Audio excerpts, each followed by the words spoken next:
ask ourselves like what money actually is, because like we take money for granted, but like what the nature of money is, it's basically like it's kind of like a contract. So if you don't have money, you're in debt to the society. Like you have to work in order to get food and whatever. So like you're in a debt to the world. But then again, if you have a lot of money, then the world is indebted to you. Welcome to the Lockdown Life podcast. My name is Jamie Flynn. You can get in touch with me on Twitter at jam_fly. All podcasts are available on our YouTube channel, and while you are there, I would appreciate it if you hit the subscribe button. In the summer of 2012, a friend sent me a link to a thread on the poker forum 2+2. This thread was titled "My Somewhat Different Poker Story." Over the following few days, I binge-read one of the most captivating, enthralling, and well-written autobiographical gambling pieces I'd ever read. The writer chronicled his life as an underage gambler who had 3 10K gambling wins before the age of 14, moving from Finland to Australia on a whim at age 19 and subsequently sleeping on a park bench in Sydney, turning $120 into $150,000 playing sit and goes and no limit hold'em cash games, being threatened with a gun in a Las Vegas strip club, and being robbed with a gun in Mexico, amongst many, many other tales. The author and liver of this story joins me today. Miikka Anttonen, how is lockdown treating you? Hey, what's up, guys? Yeah, it's been pretty good actually. Like, I'm pretty introverted, so I don't even mind staying indoors pretty much. I haven't even noticed the change in many ways. Yeah, yeah, definitely helps a lot of people. The introverts, I think we've been practicing this for a long time. So plenty of people are comfortable with this. You're in Helsinki at the moment, is that correct? Yeah. Yeah. What are the measures like there? Is it you can't leave the house and full lockdown in Finland? No, we can pretty much do almost anything. We don't have many restrictions at all, and they're actually lifting the few that we still have on, which I don't think it's a good idea, but that's what they're doing anyway. So basically, for the last around maybe 6 or 7 weeks, we've had schools closed, bars closed, restaurants only selling takeaway, and like the maximum amount of people in a meeting has been 10. So basically, like no gatherings anywhere. But now they're lifting almost all of that, and well, I'm not a virologist, but it seems like they're doing a little bit too much too soon, but I guess we'll find out. Yeah, it's interesting. Yeah, I've seen a lot of the Sweden and Denmark, I think, are kind of going in a similar direction. So yeah, it'll be interesting to see how the different approaches in the rest of the world, different countries taking different approaches. It'll be interesting to see how it goes. So yeah, when thinking about an introduction for this podcast, I wasn't sure what way to approach it. You're from Helsinki, a former professional poker player and current writer. You published your memoir as Once a Gambler in 2016. If someone was to ask you to give a quick synopsis of the book, what would you say? Well, I guess it's a fairly straightforward autobiography that tells my long journey turning an underage gambling addiction fairly successfully into a poker career. So that's obviously like it's a pretty good underdog story if you like them, because obviously like if you've had a bunch of issues with problem gambling as an underage person and you're prone to get addicted to things, it should be pretty hard for you to actually have a successful poker career. But I happen to be one of the, I assume, fairly few people who actually managed to do that. So, but it was a long journey, and it definitely didn't come off easy. There were a lot of obstacles and weird adventures and hilarious drunken stories and all that. So it should be a pretty entertaining read. Yeah, as I said, it kind of details your life from being a young kid to a teenager to a young adult. Plenty of mistakes made along the way, plenty of experience gained. Now that you're a slightly older adult, how do you feel looking back at your younger self and the guy that lived all those tales and all those stories? Yeah, I've been thinking about this, and like, so I played poker professionally from since I was about 20 until I was 31 or 32, something like that. Let's say 20 until 31. So basically, like all my best years in life, I spent playing poker professionally, and I definitely wouldn't change that. Like I got to experience so many weird and fascinating things, and got to travel around, and I've lived on 4 or 5 different continents and all that. So like all of that was great, and even though there were a lot of mistakes made, and like there were a bunch of things that I would obviously want to change, and certain mistakes I would love to take back, but all in all that was a really good time. But then when I look back even further, when I think about like my teenage years, which were really rough, it almost feels like it was a different person living them. Like I still remember a bunch of things really vividly, and like I try to describe them in the book as vividly as I could as well.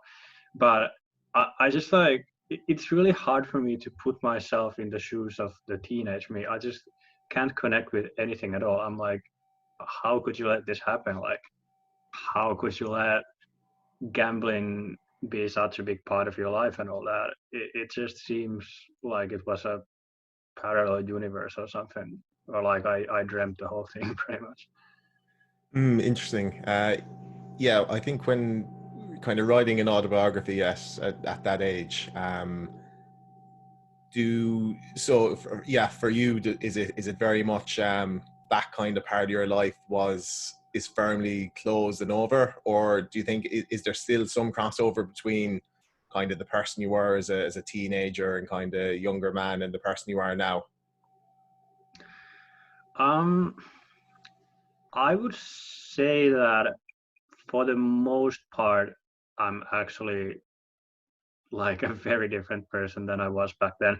I don't mean this like in a way like, oh, look at me, I have evolved so much, but it's more Yeah. like I think that many things have just happened really naturally and changed me as a person. Even like the one of the really obvious ways to describe this would be that when I was younger, I think I strongly felt like I was a hardcore extrovert basically.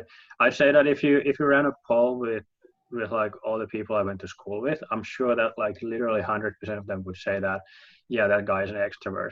Mm. And I only realized this when I was like 30 years old, that I'm actually like a fairly hardcore introvert.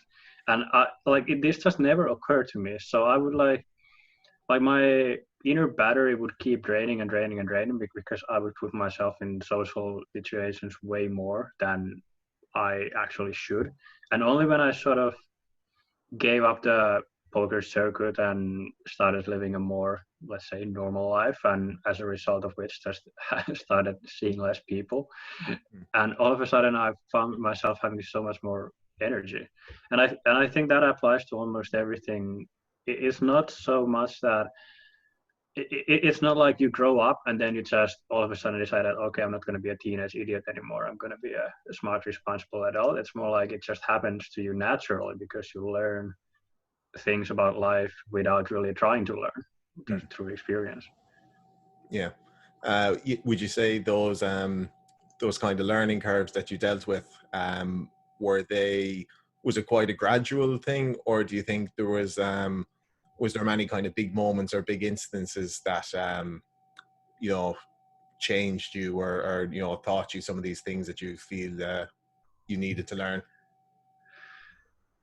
I guess it's kind of both actually, but I mean I can definitely point out certain like major things that had a huge difference.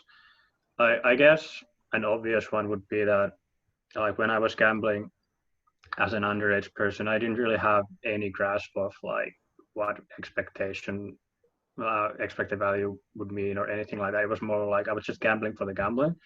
Yeah. And even like when I was starting poker, I didn't really have a good grasp of anything. I was just basically gambling. And of course in poker there's the competitive aspect, and pretty soon you realize that, hey, you can actually like beat this thing. You're not playing against the casino. You can actually win if you're better than the guy you're playing against. And after a few months of playing poker, when like all that hit home, it had a really drastic effect in the sense that I almost wanted to like vomit every time when I thought about doing minor CV gambling. Mm. And that still ended up happening quite a few times over my career, because I've never been very good at losing money. Like if I lose money, I feel the need to get it back, and at that point something just like switches off in your brain, and you're like, oh fuck it, whatever, let's spin the wheel of roulette, sorry. Yeah. and like, because I mean you're paying like 3% rake or whatever it is to like have a coin flip to get your money back. So it's very easy to tell yourself that, oh, it's okay, I need to win this $5,000 back, and if I win it I'm going to be very happy, so it's okay to pay this online casino a couple of hundred or like whatever the rate there is. But then when I finally discovered tournaments, then I got rid of this one thing that was basically between serious poker professionalism and myself, because in tournaments you're playing for tournament chips, you're not playing for like actual money. And also back in the day it was so easy to win at tournaments that like it was very rare to book a losing day. And even if you did, it's not really the same, because like the amounts were never really that big. Like you would almost never lose a lot of money. You either win big, break even, or lose a tiny bit. So I all of a sudden I find myself not being bothered about having had a losing session, because it wasn't major at any point. And then that's pretty much how I got over like the sorry, I'm trying to find the English word here. Like the rest of my gambling addiction, that's how it vanished. Yeah. And now like I'm 33 years old now. I cannot remember when I last would have done minus EV gambling, and like just the thought of that makes me feel sick pretty much. So I actually think I'm like the least likely person in my social circles to participate in minus EV gambling now. Mm. The first thing that's quite interesting. The tournament, really losing days were rare in the tournament, in the tournament variants. Yeah, I would say I'm not 100% sure, but I would say that between 2010 and maybe early 2012, let's say like about a 2-year period when I had just started playing tournaments, I think I had maybe 1 or 2 losing months. And even those were because I was taking shots to like Yeah. such big tournaments that they had a big effect. But it would have been like if I had set a goal to never had a losing month, and like if I wanted to control the variance, I'm fairly sure I could have basically kept on going on for 2 or 3 years without ever having a losing month. Oh, And that's wow. not a testament to me being a great poker player. That's a testament to the games being very soft back then. Yeah. Wow. Wow. Yeah, what you say there about the gambling addiction.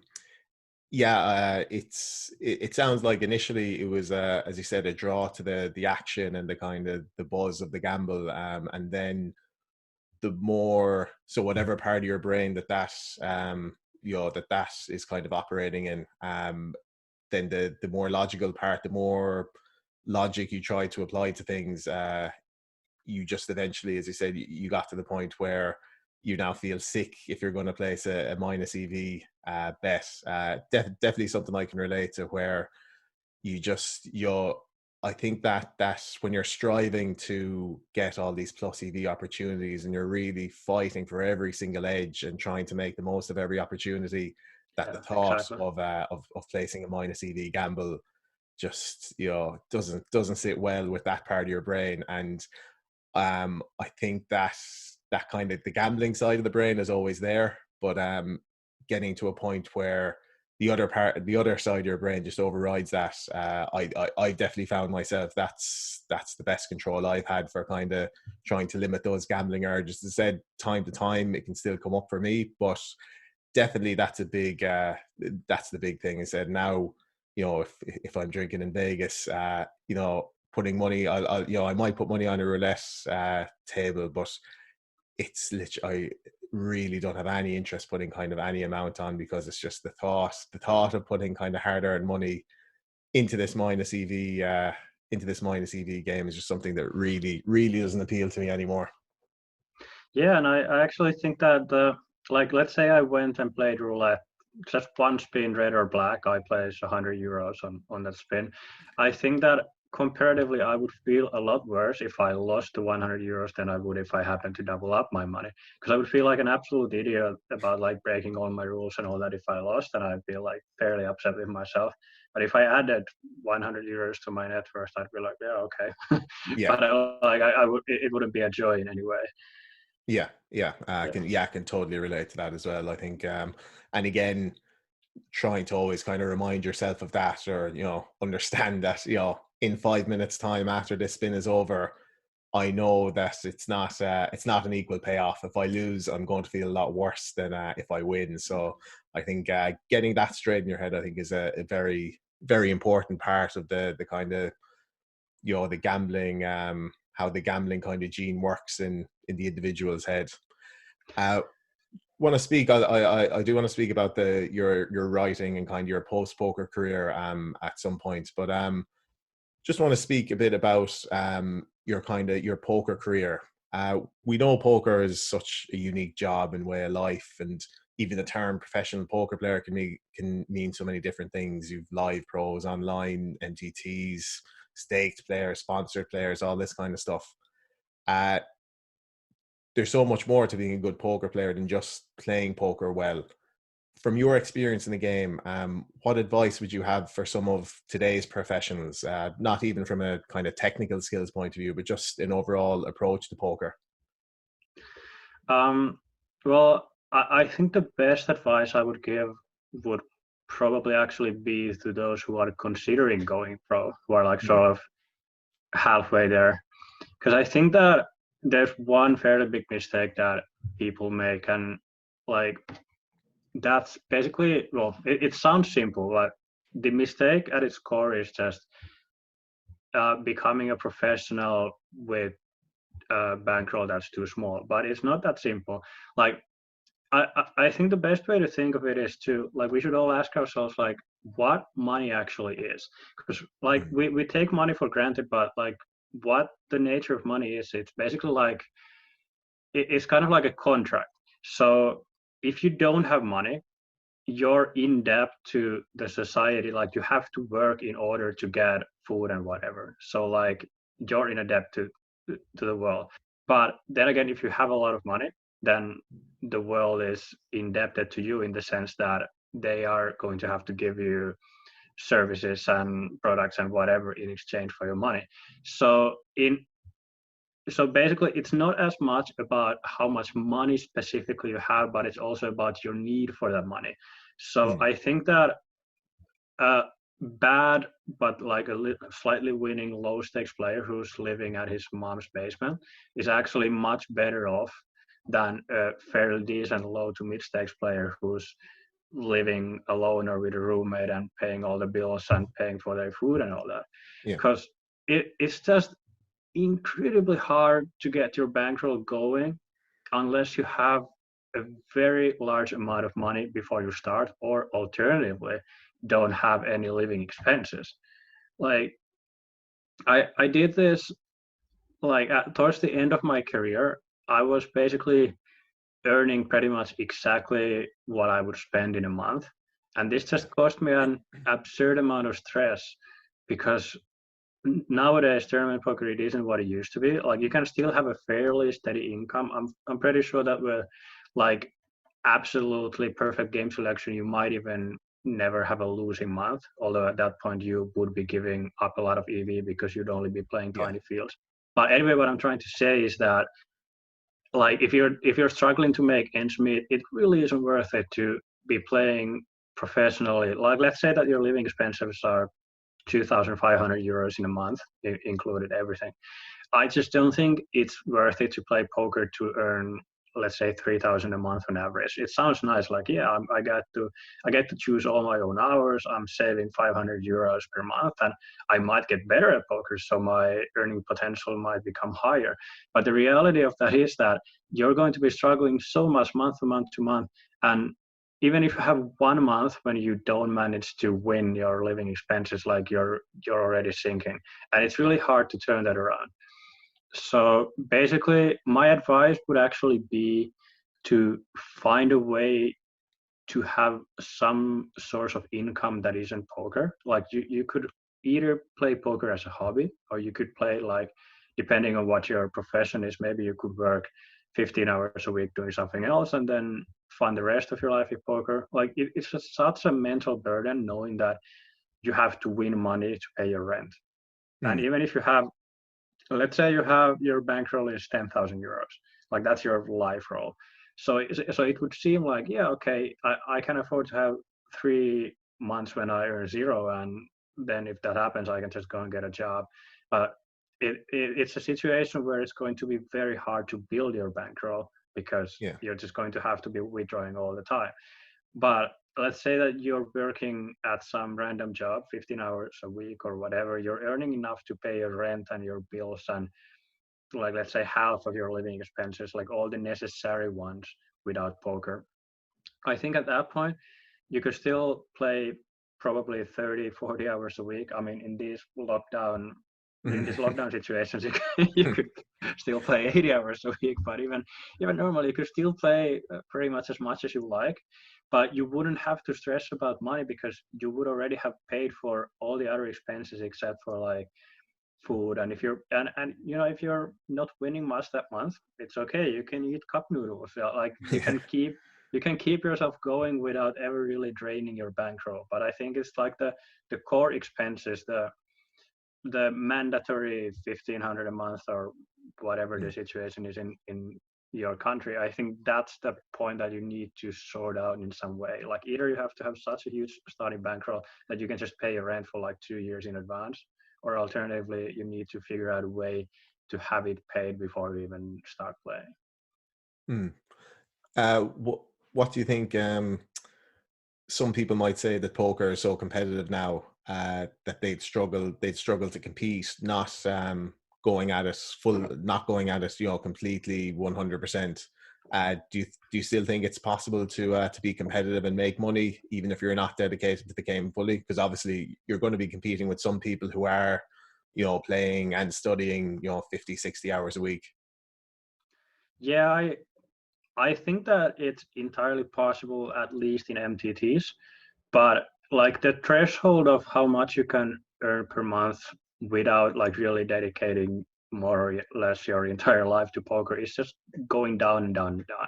Yeah. So back when I was at the so-called height of my career, I'd say that you could actually make probably at least 5,000 euros a month playing poker, even if you were not good at poker at all. Like if you Mm. didn't tilt, if you game selected like reasonably well and you didn't do anything super stupid at any point, I think you could almost print yourself 5,000 euros a month fairly risk free. All you had to do is to buy like a card runners membership. This was Yeah. a training video site like Run It Once or whatever are these days. Like you would have to just watch a few videos to make sure that you're like playing somewhat in line with the instructors, and that's pretty much it. But that threshold keeps going down and down and down, and Yeah. like I couldn't tell you where exactly that is nowadays, but my guess would be probably something like 2,500 to 3,000 euros a month, like that ballpark.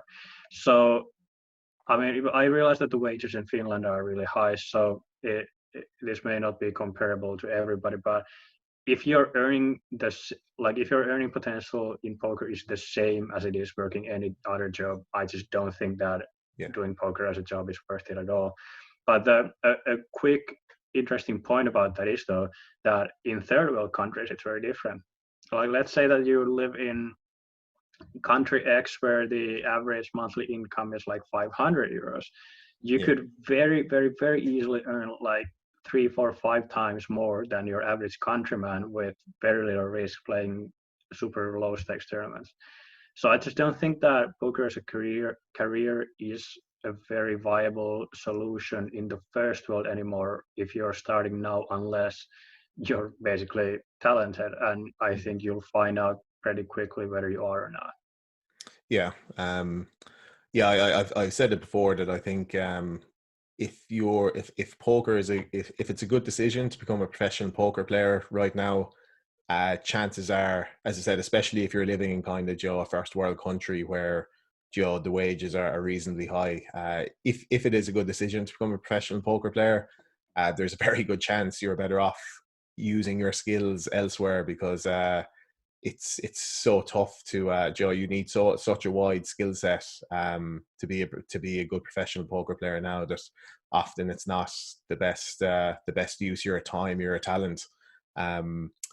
You talked about if you have a big bankroll to start, and you can afford kind of to pay, as you said, 2 years rent straight up or that kind of stuff. Where do you think staking falls into all this? Because I know that's quite a big player in professional poker these days. Do you have any thoughts on staking?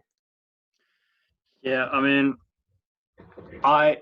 my basic thought is that I don't think getting staked is a good idea. And I mean, there's going to be exceptions, obviously, but I think that everyone should always remember what the core of staking is. So let's say that the average staking deal is 50% to the backer, 50% to you, right?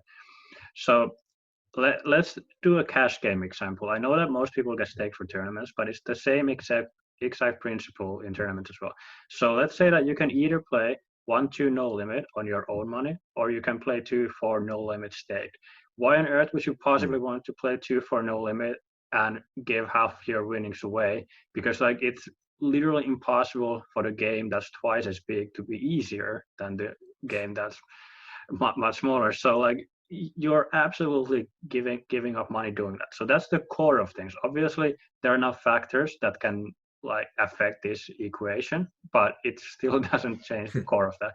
So if you're trying to become a professional, the only reason why you might want to get staked is obviously to get better at poker. So you're effectively giving away a slice of your winnings to someone in exchange for them to give you their poker wisdom.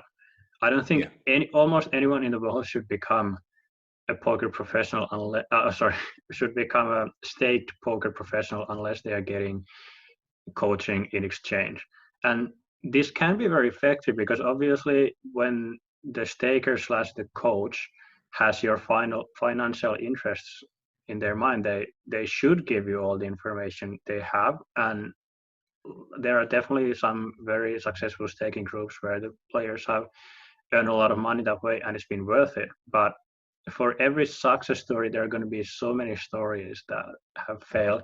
And in virtually every single case, the reason is always that they run out of money. Then they end up in makeup and they struggle to make ends meet. They need to take loans from their backers. And it's just like an endless downward spiral that's really hard to fix.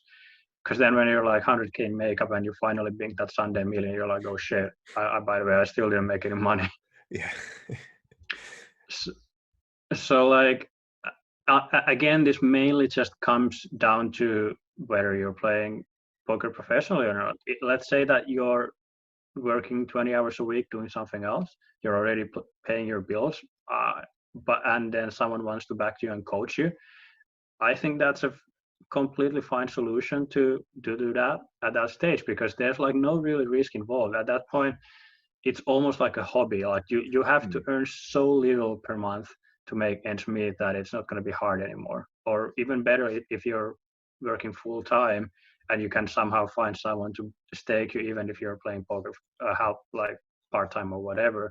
I think that's actually the most likely situation when it would work. And I think that especially back in the day, I think backers are smarter about this nowadays, but back in the day, the backers really didn't spend enough time like interviewing the people they were considering staking and asking about their financial situation. People would get backed with like $2,000 bankrolls, like they would be completely broke and just asking for someone else to finance their play and hope to run it up. but in many cases they would just end up in so much debt that they'll never recover. Mm. When you were playing, did you were you always playing? Was it 100% poker, or did you spend some time writing during your poker career? Yeah, I had some side jobs. I made videos for card runners back in the day, which was actually a really nicely paying gig. Like I think they paid me way too much, and in retrospect. And yeah, I had some writing jobs on the side. I'd say that actually all of these were just because I wanted to build up my resume a little bit. Yeah. At that point I didn't really need the money because the games were just so soft and I was playing so high. But if I was looking to kickstart a poker career today, I would what I would do is write, like half write and half play poker, and that's how I'd get my income. I think that's much better than just hoping to make it by only playing. Yeah, I think yeah, all very good advice. I think there's as I said, poker. It's it's a tough game now, and so many people, so many people who are looking from the outside, looking in, yeah, don't realize is that how many people are just. It's tough, making money to pay your rent, making money to pay your bills is difficult, and yeah, if you can have a side gig or have something that you've an income on the side, I definitely agree. I think it's excellent advice to anyone thinking about it or anyone kind of in that boat at the moment. It's it's a difficult job, so having alternative income streams is definitely good advice. Do you think is there any personality traits that are best suited to becoming a professional poker player? Yeah, definitely. I wrote a fairly long article about this for Upswing Poker. So if you Google my name and Upswing Poker, and I'll do it for you, for all our listeners. I'll do it for you, and I'll put a link in the description. So yeah. Yeah, okay. So yeah, that article summarizes a lot about what I have to say, but it's a very long read. But yeah, in a nutshell, I think, well, obviously, I think introverts are like highly more likely to become successful at poker than extroverts are, because that's just how our brains are wired, basically. Is It's that like, are you sorry? Are you applying that to just solely online professionals or online and live? well, definitely online. I would say also live, but to a Yeah, lesser extent, because live poker also obviously requires some social skills. yeah, So I think for live poker, the optimal personality type would be like a social introvert, basically. yeah. But like, it's very fascinating to read about like how everything in your brain actually works and how different it is between extroverts and introverts. Because very often introverted types are like very good problem solvers. Like those two almost seem Mm, to go hand in hand. Introverts are generally the kinds of people who are sort of like trying to connect the dots and who are trying to find solutions to things sort of like automatically. So like these are all attributes that are going to help you on your poker career fairly dramatically. So obviously it doesn't mean that if you're like a social extroverted person that you couldn't become good at poker. I mean, look at like Doug Polk or whoever. mm, But I still think that it's probably going to be a disadvantage, especially online poker wise. And I would, at the very least, I would suggest that just doing some very quick light reading about like basically the differences in what happens in introvert's brain when he or she is thinking about something, and the same for extrovert's brain, because it's like two completely different yeah, things. And I obviously then extroverts have a bunch of things in life where they are more likely to succeed than introverts. Like it's very yeah. even. It's not like introverts are better human beings than extroverts. But I think like specifically for poker, you really need to be the kind of person who wants to dedicate their lives to like one or two things, and who really enjoy like diving deep and spending long nights grinding the solvers or push fold programs or whatever, who really enjoy the game for what it is, who really want to go through hand history reviews and get kicks out of thinking about a hand they play alone at home in their underwear 17 days ago where they check raise bluff the river and going like, yeah, damn, that was like the one combo in my range that I really should have check raised. And I think all of these things just go hand in hand with being an introvert basically. And because I think extroverts are more into looking for sort of like instant gratification, if that makes sense. Yeah. And introverts are more about just long-term goals as well. So yeah, I definitely think that if you were born an extrovert, you probably are on average at a disadvantage when it comes to being a successful poker player. But again, that doesn't mean that you can't become one. It's just going to be harder. Yeah. Is there any specific reading you'd recommend for this kind of stuff? Oh man, I have a big bookshelf on this, but I cannot think of any specific titles. But the thing is, like, you can even read the Wikipedia article. Google something like introversion against extroversion or something like that, and just read like the 2-page Wikipedia article. Like, I know it's just Wikipedia, it's not particularly deep, but like that's the whole point. You can spend 2 minutes of your day just reading it, and it's almost shocking how the way they describe the introvert's brain, it's almost shocking how it goes hand in hand with poker professionalism so well. And then everything that's written about extroverts, you're like, oh shit, I really don't want to be this guy. Yeah. So it's really, and then you can just like dig deeper. Obviously, I spent a fair amount of time doing that. I've done a fair bit of like mental game coachings and all that. I'm definitely not saying I'm an expert or anything like that at all, but I do think that this is something that's fairly underlooked when it comes to like someone should really do a study about what percentage of successful poker players are introverts, and I would say that the number is going to be like astronomically high for sure, like 90% or something. Yeah, I was going to ask you to put a number on it. Yeah, that's quite a statement. The I don't know. I don't know how with these things. There's always questions over the science of it and all that. But are you a fan of the Myers-Briggs tests? Yeah, I mean, I think it's a good test in the sense that it gives you a fairly accurate statement of your personality type. Like, obviously, you shouldn't make any drastic life decisions based on that test. It's still just an online personality test, but like it's definitely one of the better online personality tests. Let's put it that way. I think it's like almost everyone that I know who have done it have actually been like, whoa, that's actually really accurate. Holy shit. So, and I think for most people, it actually might help them discover something about themselves, and like that's a pretty huge thing if given that we're talking about a free online personality test. Exactly. I think it's a good way to spend 10 or 15 minutes of your time and do it. Like, you're not going to lose anything doing it, let's put it that way.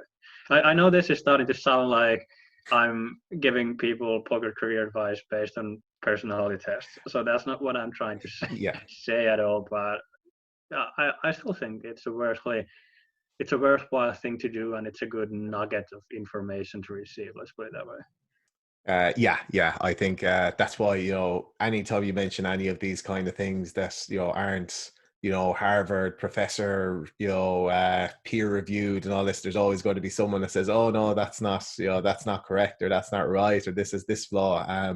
So we realize that that's we understand that, but I agree. I still think it can be a useful nugget. And I said, you apply the shortcut, realize that it is only an online personality test. But I think these things can all be useful. And as you said, kind of similar to what you were saying about, before you kind of play poker, before you make a career decision, you have to understand, or you have to decide, what is money? What does money mean? In a similar vein, I think if you can, before you start thinking about kind of what career you should go down, or kind of what path you should go down, if you can see that this whole industry or this whole career path is conflicting with quite a big part of your personality, that alone I think is far more important advice or information to have than the more specifics of how to be a good poker player, how to be a good whatever. So I think finding out more about yourself in these aspects is quite important. Yeah, and I'll say one more thing about the Myers-Briggs test that actually really helped me in a lot of aspects in life. It sounds really simple, but well, I told you before, but basically my whole life I thought that I was a massive extrovert, and it actually probably took me until I was like 30 years old and I took the test, and it gave me something like 82% introvert, which is like super high. For most Yeah. people, it's like 60-40 in some direction. But basically, the test was telling me that I'm like a super hardcore introvert. I'm like, holy shit, how is this possible? I'm hanging out with people every day.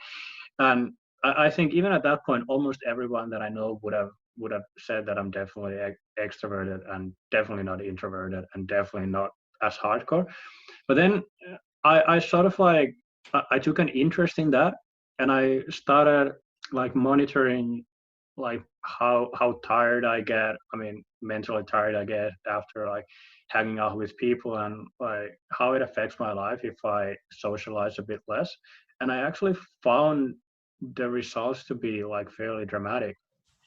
I I think I wasted so many like big Sunday major opportunities back in the day because so in Finland, when you start the online Sunday poker grind, usually the big tournaments they start at like 8 p.m., 9 p.m., something like that. So you've had the full day before you start playing.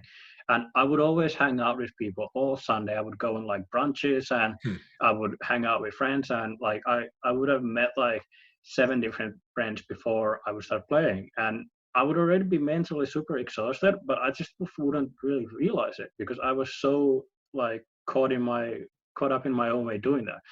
But now when I don't really play online poker anymore, but like if I just happen to play a session once every 3 months just like for the fun of it, I always start playing on a day when I haven't met anyone at all. I usually start playing like early in the morning because I'm just playing for like the fun of the game and not really trying to play in the biggest tournaments. And I feel like my thinking is just crystal clear because my inner battery is just it's full. Whereas if I've just been out there socializing with people, I'm running low before I'm even starting to play. But for extrovert, it's the exact opposite. The way they charge their batteries is hanging out with people. So for them, it's actually a very good idea to go on like a big lunch with a bunch of poker players before playing or whatever. And it's even hilarious that like during my prime years, I always lived with poker playing roommates. I never lived alone. I always lived with roommates. We would always grind together. We would like talk when grinding. We would go on dinner like in big groups of poker players. And so I basically for 10 years I put myself in situations where I was surrounded by people all the time, which definitely actually affected my thinking capabilities when I played.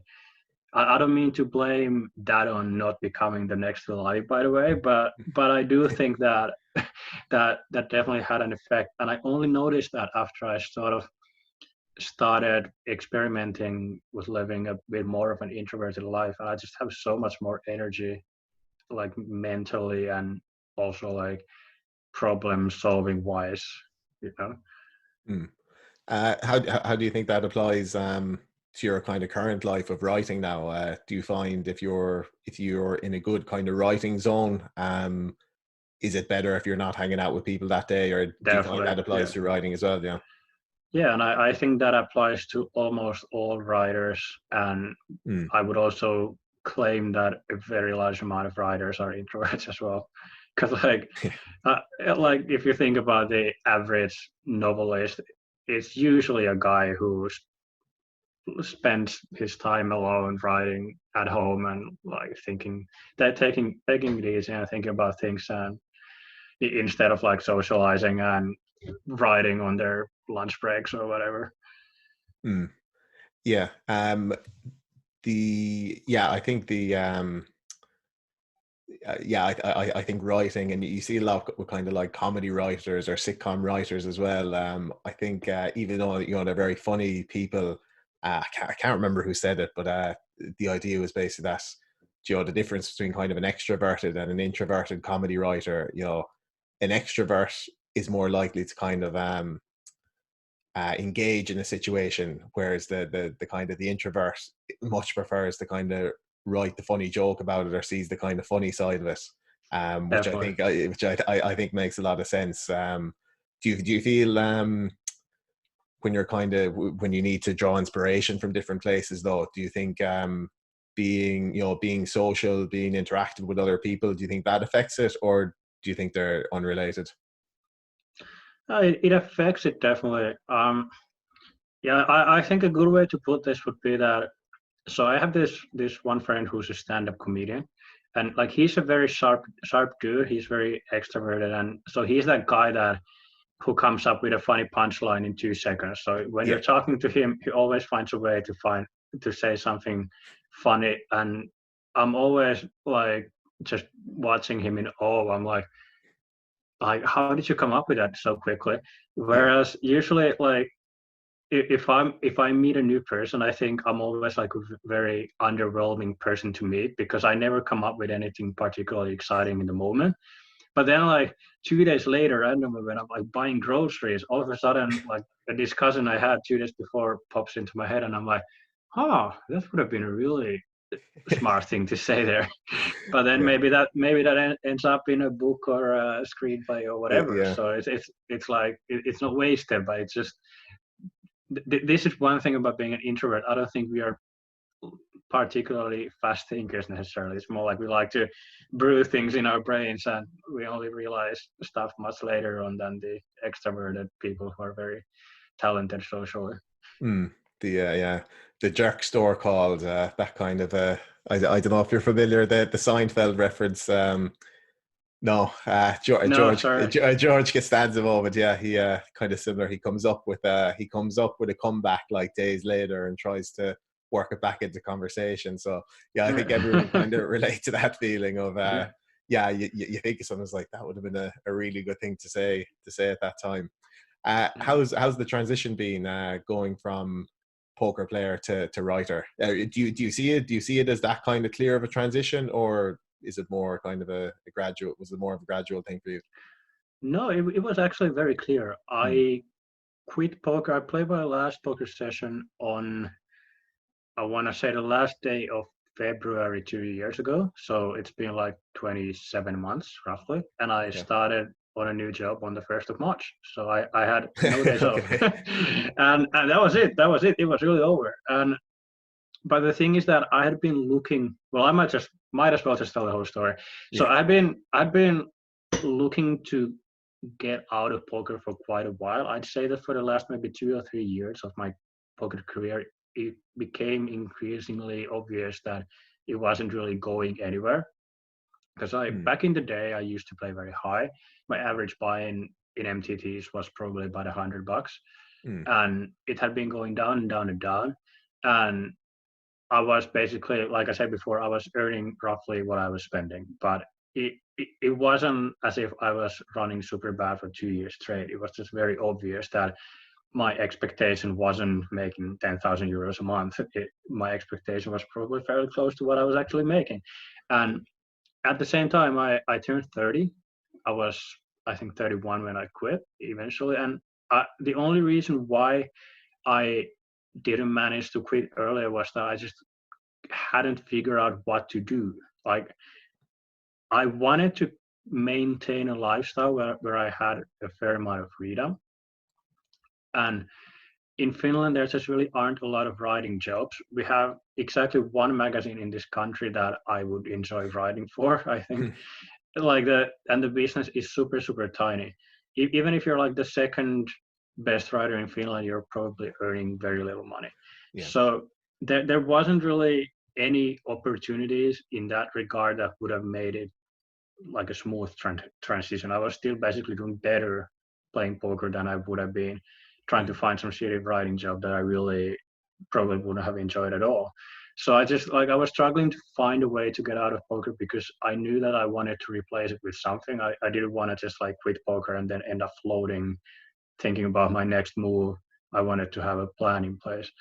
So then when I finally decided that I like the new plan, it just didn't happen. I just didn't manage to find anything. I was like, okay, fuck it. We just have to jump headfirst into cold water. I just need to quit it like this, Yeah. and I'll find a way. Like an opportunity will present itself when I fully give up poker and let it present itself, basically. Because that's how things in life work. It's you always think that, okay, yeah, here I am. I'm ready to find a new girlfriend or boyfriend or a new job or whatever. But usually you really are not. You have to let go of the things that are holding you back, and opportunities will start representing themselves. Presenting themselves the second when you actually give up everything that's holding you back. So in my case, I was still playing poker 40 hours a week. How could I possibly find a fulfilling job if I'm already basically committed to another job? So I quit poker, and the funny thing that happened was that I had 4 job offers before I applied for a single job. Wow. All I had to do was to announce that I was quitting poker, and apparently that was enough. I think I had 8 or 9 companies at least send me an email and ask me like if I would be interested in this and that and that, and I had companies send me like actual offers as well. And I was like, oh, hey, that's easy. They proactively sought you out. Wow, nice. Yeah. So I mean, I had built myself a fairly good reputation over the years. I've been like involved in a lot of like behind the scenes poker stuff, so that obviously helped. But what ended up happening was that I took a job that allows me to have full freedom both creatively and like scheduling wise. I don't report to an office. I can work from wherever I want, whenever I want. I don't have any kind of timetables, and I have full like I'm in charge of everything creatively, in the sense that pretty much no one's telling me what to do, and I can make the decisions on my own when it comes to the content that I'm creating. So in that sense, I guess you could say that I'm still in a transition period, given that I have a lot more freedom still than the average working person would have, I guess. Like last fall, in Finland, the summer weather is nice, but the winter weather is terrible. Our winter lasts for 9 months, and it's just like dark and shitty. So I was like, yeah, I don't really want to spend this winter in Finland. So I was like, yeah, I guess I'll just go to Australia again. So I just like flew to Australia.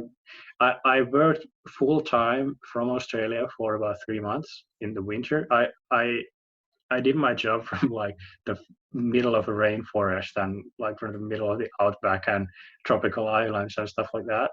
And it's just that's the kind of life I personally want to lead. I know it's not for everybody, but that was like the one thing that I really craved from my poker days, the freedom. And when I got that, I was like, okay, yeah, this is what I want to do. And it became almost secondary, like how much I would be making or what the other perks would be or whatever. I just knew that, okay, as long as I'm earning enough that I'm like making my ends meet and probably even saving a little bit of money, and I have full freedom to do whatever I want, that's the kind of job that's going to suit me.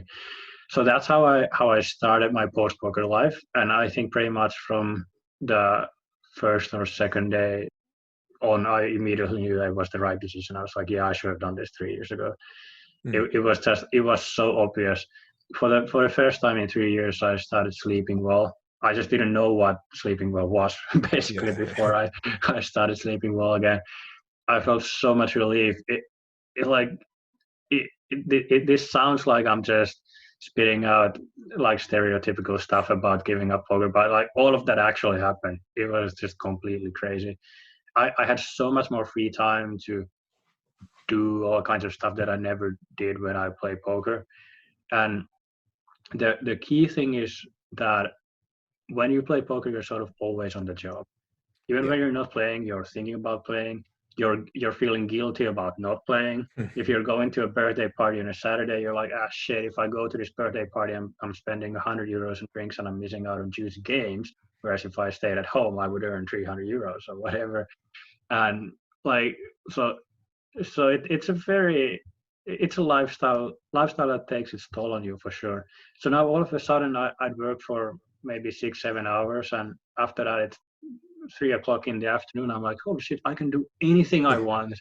I don't have to study. I don't have to think about poker. I can just go to a museum if I want. And like me going to a library or a museum or a bookstore or whatever, it's like there's no downside to it. I'm not gonna lose if I go there. It's like a win-win situation. And like just having that mental effect, it was just huge. And I just knew it was the right thing to do. Yeah, freedom, I think, is definitely a massive. It's a massive part of being a poker player. The perceived freedom, because as I say, you don't have a boss, but you don't have a boss. You can work your own hours, but you definitely have to get in your hours, and you definitely have to stay disciplined, to yourself to make it work.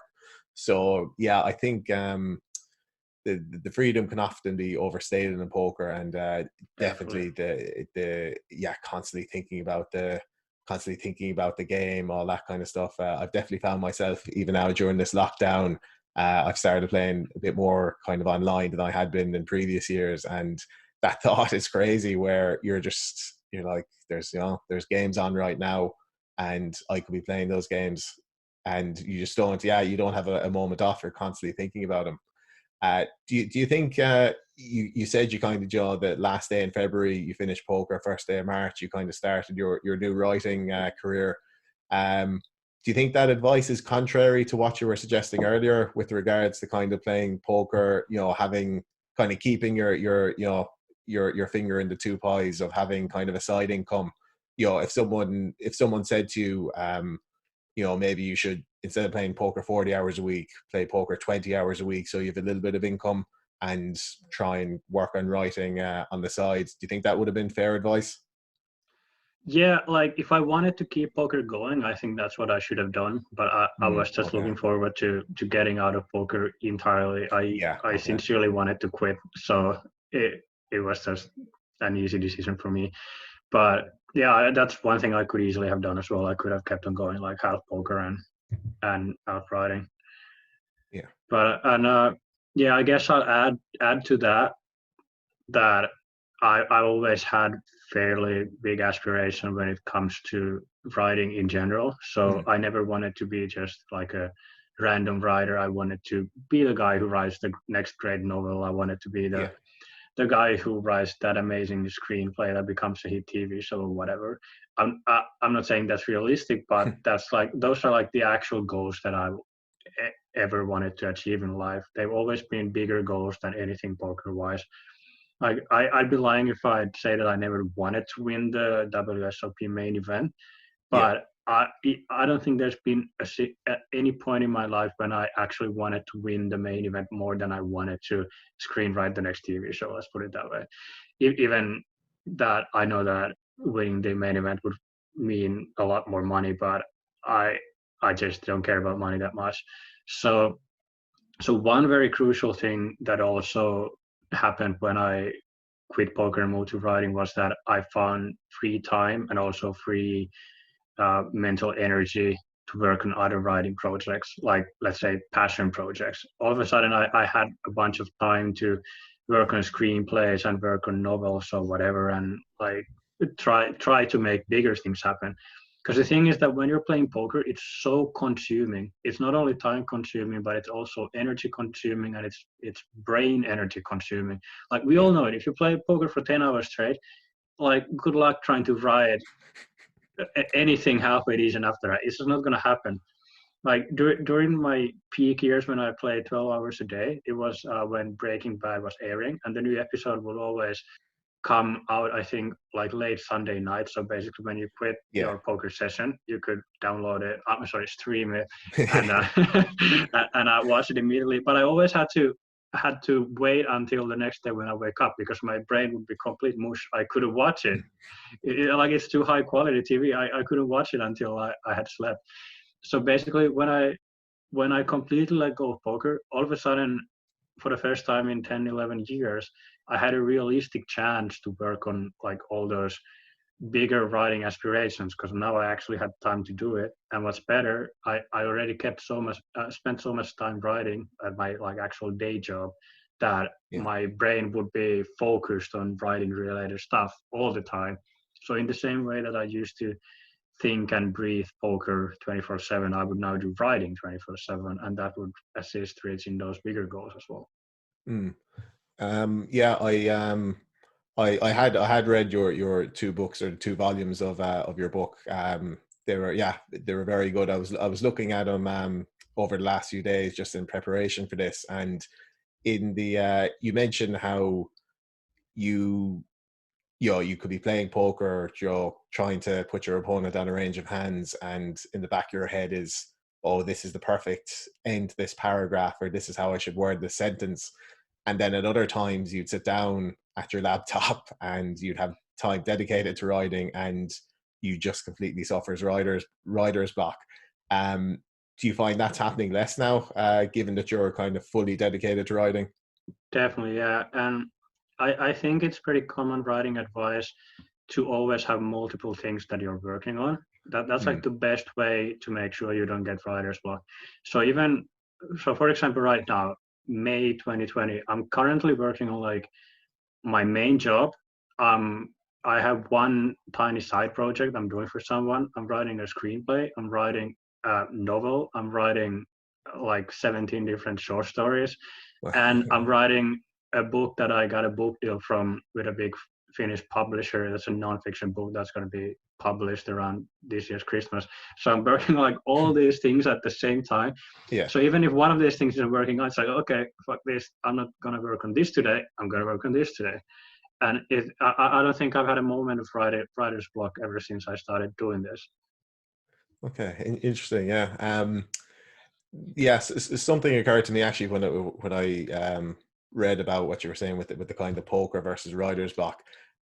Something I always found quite kind of soothing, if you want to put it that way, with poker was that the good thing about poker was it took a lot of the decision out of being productive. Joe, if you're sitting at the table, if you're sitting on your laptop and you're playing poker hands, you're making money, you're being productive.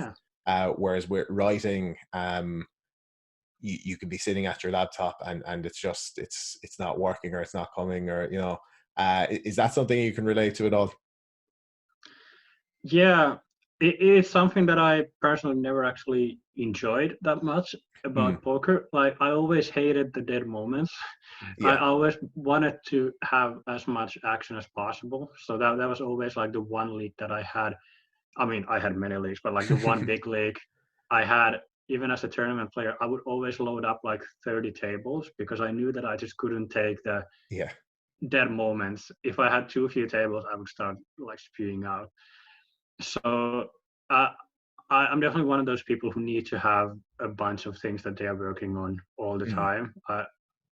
Like I enjoy the quiet moments when I'm not working. Like it's completely different. I'm very happy to go on a private island and do nothing. But when I am working, I need to be working like fairly obsessively, I would say.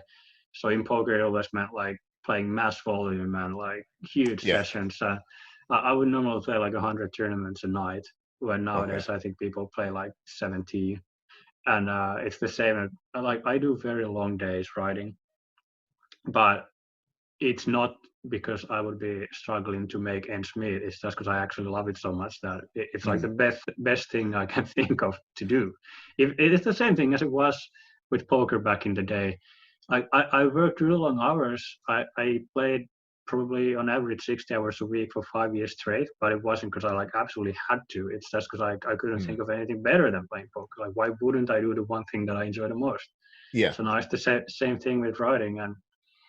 And I think it's actually a pretty good point that because people talk about how they get burnt out because they work too much. I would counter argue. I have no idea if this is actually correct, but I would counter argue that it's easier to get burnt out working 35 hours a week at a job that you hate Yeah, than it is working 60 hours a week at a job that you absolutely love. Because yeah, if playing poker or writing or whatever, if that's like the best thing or approximately the best thing you can think of, you can do pretty much an unlimited amount of that because you don't crave doing anything yeah. else. Yeah, I think it's a different again, I think it's a different part of your brain. Maybe it's similar to, you know, you've only a finite amount of willpower kind of in any given day. So Yeah, if you're really struggling to if we take the example of playing poker, it doesn't, you know, it can be playing poker, or it can be, you know, doing an office job, it can be writing, it can be anything. But if you're, you know, really putting a lot of energy into doing this thing that you don't really want to do versus, you know, I think, you know, poker players, writers, you know, a lot of people have been in that zone where they're doing something they're passionate about, they're doing something they're enjoying, and they don't feel, it doesn't feel like work. So I think it definitely makes sense that, you know, it's different. You're exerting different energy into these things. So definitely, as I said, working 35 hours a week, it's something you don't enjoy.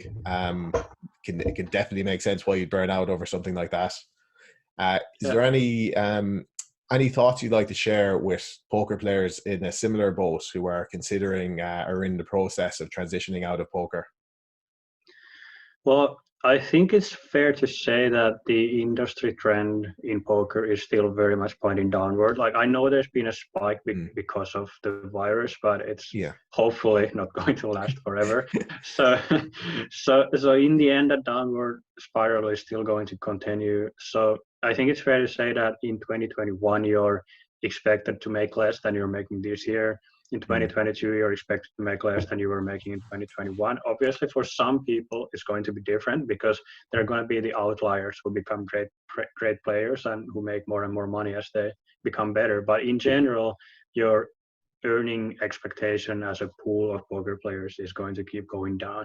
So if you're if it's not really working out, especially if you have already played for a living for quite a while and it's not really working out, I think it's reasonably unlikely to all of a sudden start working out. So I think at that point you should do yourself a favor and at least like do some light research, just like have a conversation with yourself about what it is you want to do and achieve in life.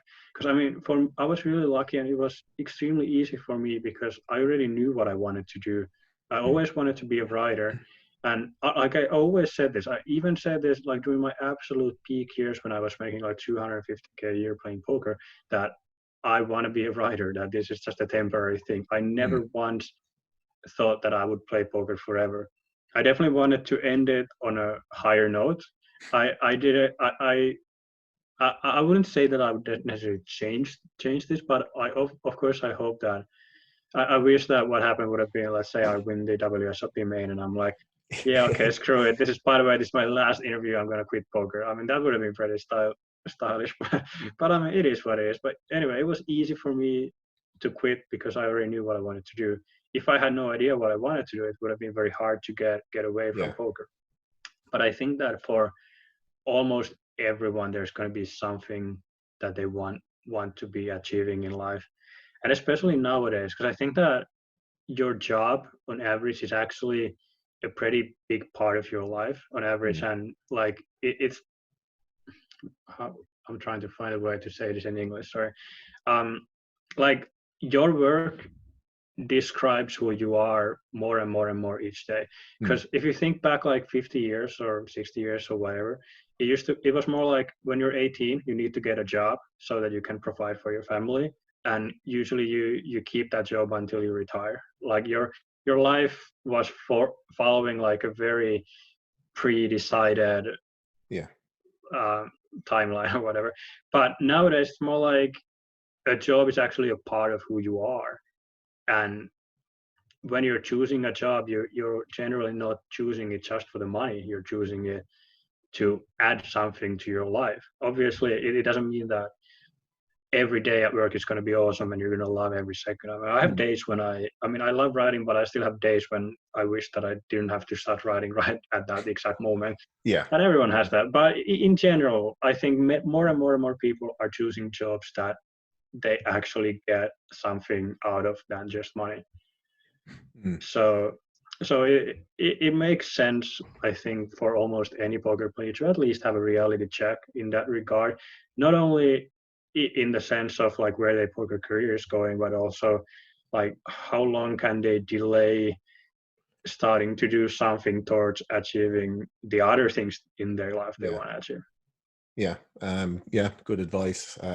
Thinking, I said, I'm sure there's a lot of people in the boat where, they say to themselves, will you be playing poker when you're 40? Will you be playing poker when you're 50? And they probably think, no, I probably won't be. But if you're to ask them what alternative plans they have or what do they want to do, they still don't know. So even for people who aren't considering transitioning out of poker, say in the near future, in the next year or two, it could definitely be something worth thinking about. Think about yourself a little bit and think about where you want to be. Is there anything you miss about poker? Yeah, surprisingly little, I guess. I mean, I do miss hanging out with my degenerate friends for sure. Like, in a way, I'm happy that all of that degeneracy is no longer a big part of my life, but still, I kind of miss those circles every now and then. Yeah. It'd be really fun to go on like a live tournament trip for like 4 days, play some big tournament and a couple of side events, and get drunk with all the poker players and all that. But and like I said, I sometimes miss grinding as well. Like I was always a pretty big grinder in the sense that I absolutely loved the grinding part. I never really cared about playing in like big tournaments all that much. I never got kicks out of fighting like a 1K online tournament. The thing that I got kicks out of was really just fighting in some random 20 euro, 1,000 euros guaranteed 50 player daily plebby tournaments on some obscure site, and just like having your screen full of them and just having a bunch of action and trying to outsmart other people. So I miss that, but I'd say that I miss that in the same way that a retired tennis player misses tennis. So you really don't want to go back to playing tennis every day, but if you don't play tennis for 2 months, you're like, I guess I could go and play some tennis today. Makes sense. Yeah. If there was a single story from the book, or not from the book either, or a single kind of degeneracy story from the book that you'd like to share to give people a teaser of what to expect, does anything come to mind? Oh man, yeah. I mean, the book is basically just one big degenerate story, pretty much. I lived a very degenerate life until, well, it depends on how you see it. It's either until I found tournament poker and started winning money and sort of acting responsibly because of that, or alternatively, you could just say that I lived a very degenerate life until I basically quit poker, because that was the first time when I wasn't grinding 60 hours a week at home, which is one form of degeneracy as well. So yeah, I would say it's more a collection of degenerate stories. And yeah, like if you want to check out that 2+2 thread, I think that's like the easiest way to just read the degenerate stories and not all the filler, so to speak. So if you link it in the video description, I think people can find it. And also, like you can also just download the books for free at the moment, because I put them out for the duration of the pandemic. I put the price down to zero, which probably wasn't the most financially responsible move, because now they've been downloaded like 15,000 times. So I think pretty much every single poker player now has a free copy. So I don't think I'm gonna sell another book at any point ever anymore. But that's okay. It just felt like a responsible thing to do. So yeah, you can just go to onceagambler.com and there's your free books right there. So it's I don't feel like I need to market the books because they are free anyway. Yeah. Yeah, I was I know I was going to mention that anyway. The I said the books, they are available, freely available for download at the moment. As I said, yeah, very, very entertaining read. Both the 2+2 thread and the books, I will link. Is there any other writing projects that people can check out at the moment, or are they all in the works for now? Yeah, not yet. So, like I said before, I got a fairly major book deal, but I just can't say literally anything about it. It's Yeah. something that's involving people who are fairly big celebrities in Finland. So I can't say anything because the newspapers Yeah. would write about it tomorrow, basically. And I'm obliged to not say anything until the first press releases come out, and I don't think they're going to come out until probably around September. But yeah, there's a very large book project that's coming out, I think, early December this year. It's only in Finnish, so this is not going to apply to the most of it. But I might get quite a big following in Finland after this. You yeah, never know. but yeah, I think that even just because of the names involved in that project and the quality of the project, it's going to be a hard project for me to mess up. So it should be fairly successful on Finnish scale. But obviously the Finnish market isn't exactly massive, so it doesn't mean I'm going to buy a Lamborghini in January. But Fair enough. but Yeah, it should do good things for my writing career for sure. absolutely. Yeah. If people want to follow you on Twitter, what's your Twitter handle? It's Chuck Bass Poker. Chuck So Bass Poker. Chuck Bass, like the Gossip Girl Mm. character. Poker. Poker, yeah. And yeah, if you want some bite-size Miikka writings, he's been telling some stories on Twitter, kind of 10 or 11 tweets of different stories.